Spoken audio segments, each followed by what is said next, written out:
Rick Santorum essentially is the Mike Huckabee of this year. Coming out of Iowa, it's pretty apparent that Rick Santorum is not just the flavor of the day, but also the in flavor for social conservatives. They've been searching for some time for a candidate as an alternative to Mitt Romney, who is the presumed frontrunner, and Santorum seems to have won that contest. On the other side, you have Ron Paul, who did well enough, though maybe not as well as he expected, and he offers also an alternative to Romney. Ron Paul's campaign is basically based around the idea of government should leave us alone.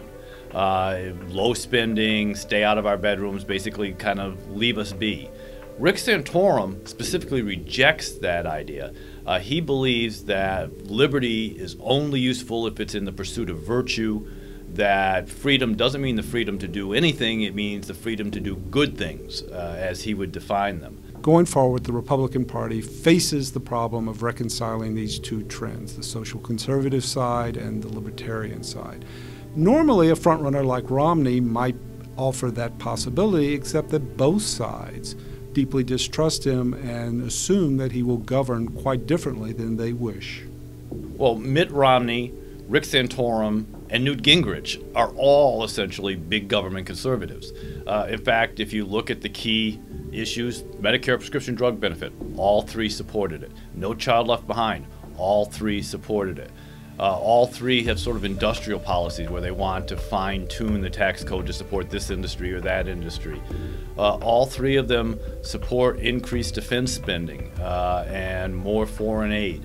Essentially, all three are sort of different faces on the same coin.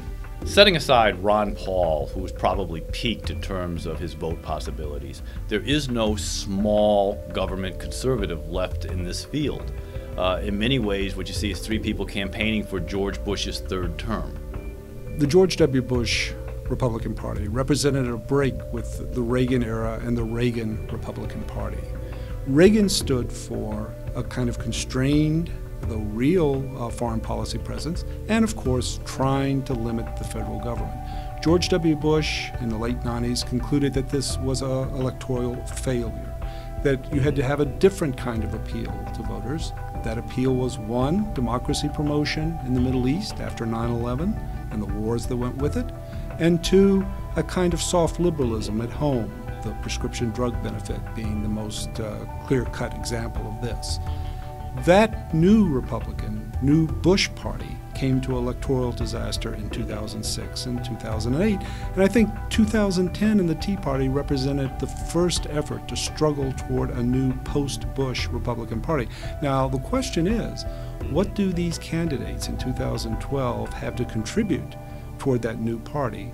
And I think the answer is not much.